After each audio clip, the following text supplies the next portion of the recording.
Oh, you're here. Welcome back. I wanted to clarify a little bit about the situation with the contracts with Emirates. Contracts are changing, clauses are being added, and this we know through our friends, and they just went to sign their contracts. About that, we just received a new update. It's an official document released by Emirates to all its employees. We have all the details to the new contract. Wait for it, it's really crazy. We're also going to be talking about some recent news. These articles just came out on Forbes and on Reuters about the $2 billion or 7.3 billion dirhams that have been injected in the Emirates airline to keep it afloat and not collapse after this corona crisis. Another thing that we'll be talking about is the new strategy that Emirates is using to cost cut and save money by asking cabin crew to take voluntary unpaid leave. So we'll also be talking about what is unpaid leave. We'll be talking about crew that are still working, but they do not have a valid contract. They're not working on a valid contract. It's expired. So they're waiting, and they've been waiting like for a couple of months, like for their manager to call them in and sign a new contract, and this still didn't happen. We'll also be talking about new added clauses to the Emirates contract that is binding the employee with Emirates Airlines, and how these are changing and what benefits are being affected and what perks are being removed. We'll talk about all that towards the end of the video. I really recommend you stay till the very end because it's actually a quite interesting topic. I guess you guys already know me. My name is Orlando. You're watching Wishcasting. We do travel and aviation related content. If you're interested in these topics, consider subscribing. Point number 1. You probably already read this article online. It was all over the news. One was from Forbes and the other one was from Reuters, and they were talking about the money that was injected by the Dubai government in the airline, in Emirates Airlines, to save it from collapsing throughout this corona pandemic crisis. Now, why did they invest $2 billion? This is a sum that was invested. Why did they invest 7.3 billion dirhams to save the airline? There's money constantly flowing through Dubai, whether the passengers stay in Dubai or a short layover in Dubai and then continue to any other destination. There's always money flowing through Dubai thanks to Emirates. And also Dubai invested a lot of money, tons of billions of dollars, just to build resorts, hotels, clubs, bars, restaurants, all these fun activities for tourists. Of course they want to reap the rewards out of everything they've built. If Emirates shuts down, there's no more passengers. There's no passengers, there's no more tourism. There's no more tourism, there's no money that Dubai can actually make. As far as I'm concerned, Dubai doesn't have any petroleum anymore, so they're not making any money. They're not making any profit from selling petroleum anymore. I believe Abu Dhabi is the one that is still making money out of the petroleum they have. That's why Dubai invested all their money in building all these attractions for tourists, because they do want to make money out of tourism. If there's no more tourism in Dubai, I'm pretty sure that Dubai will turn into a ghost city, because I don't see Dubai prospering out of growing tomatoes or cucumbers. Maybe with the greenhouses they built, but even so, I think that the most profitable thing there is in Dubai at the moment is tourism. So that's why they're relying on Emirates to bring all the tourists over.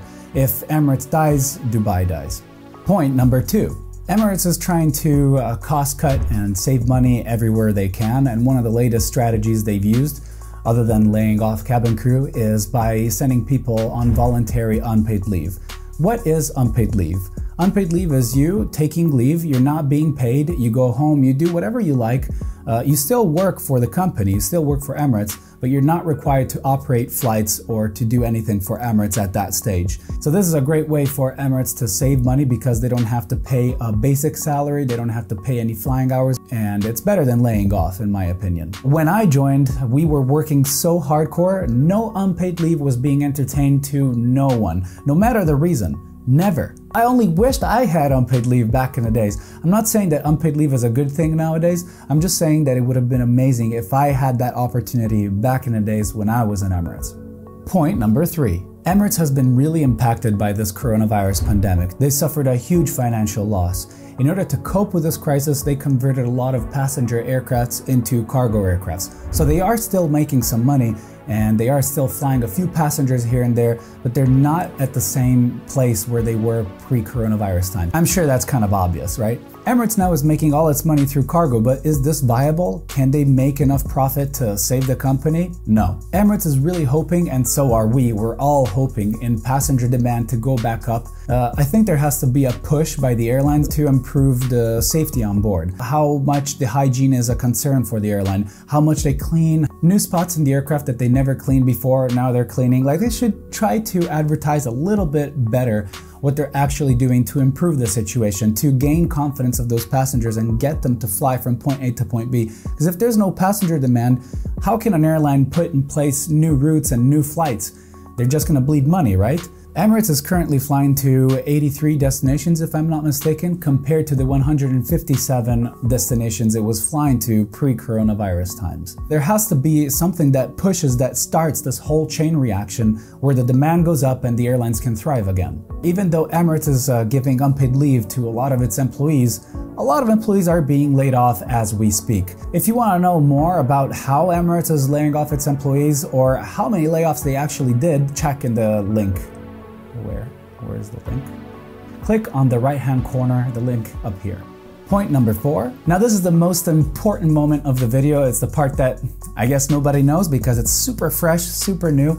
It's the contract adjustments and the new clauses that are being integrated and added in the new contracts that are being signed. A lot of employees have been working on a contract that already expired since 2 or 3 months.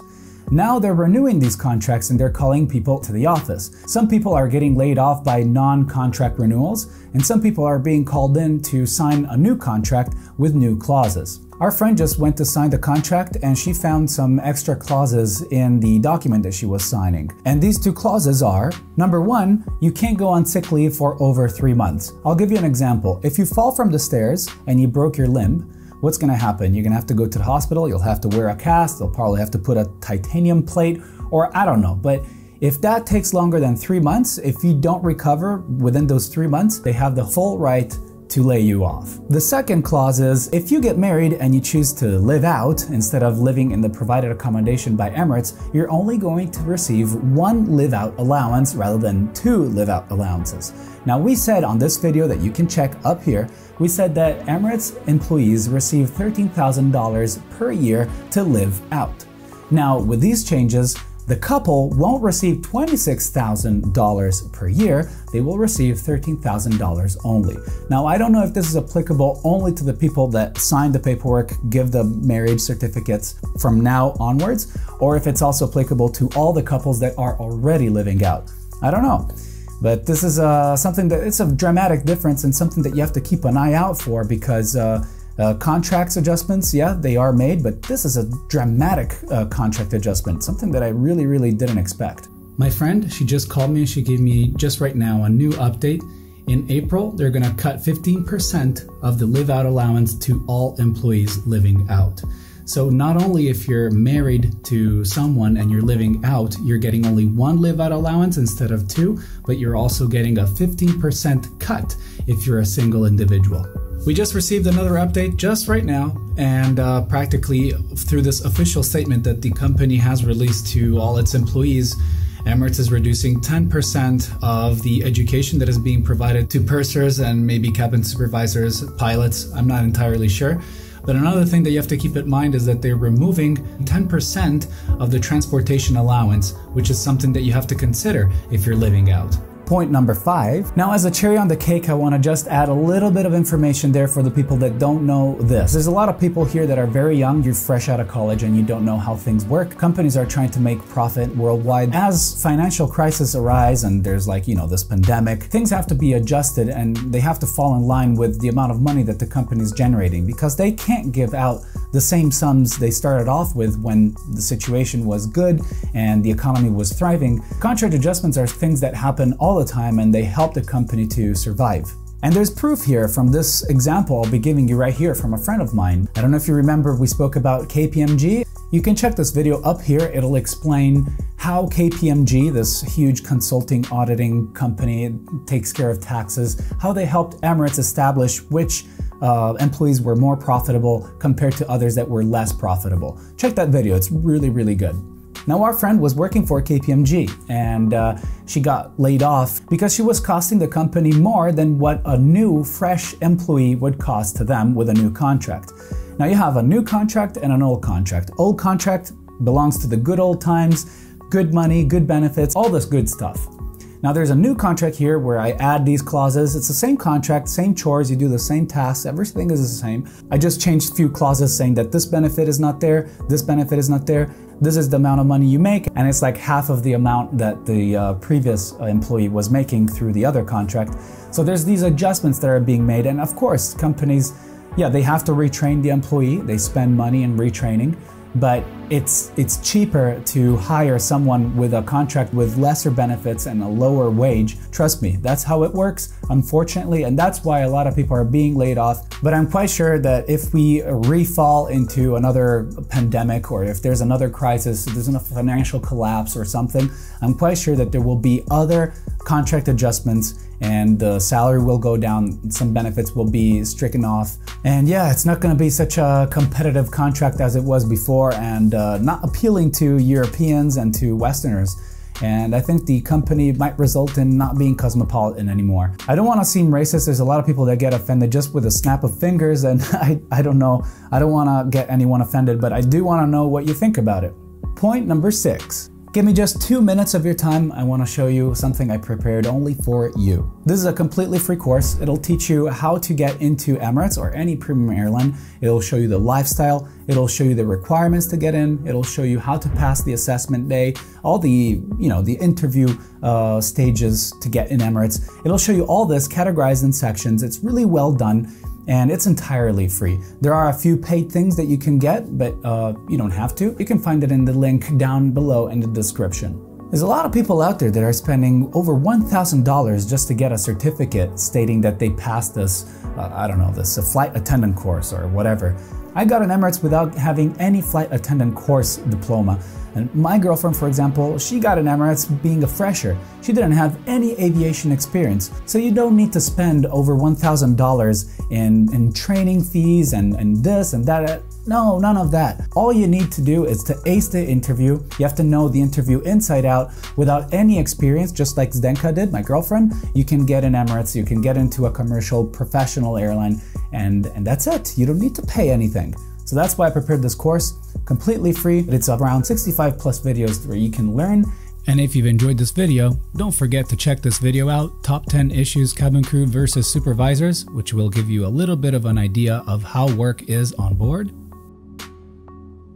Or watch this other video, How Does Emirates Lay Off Its Employees and All Its Strategies.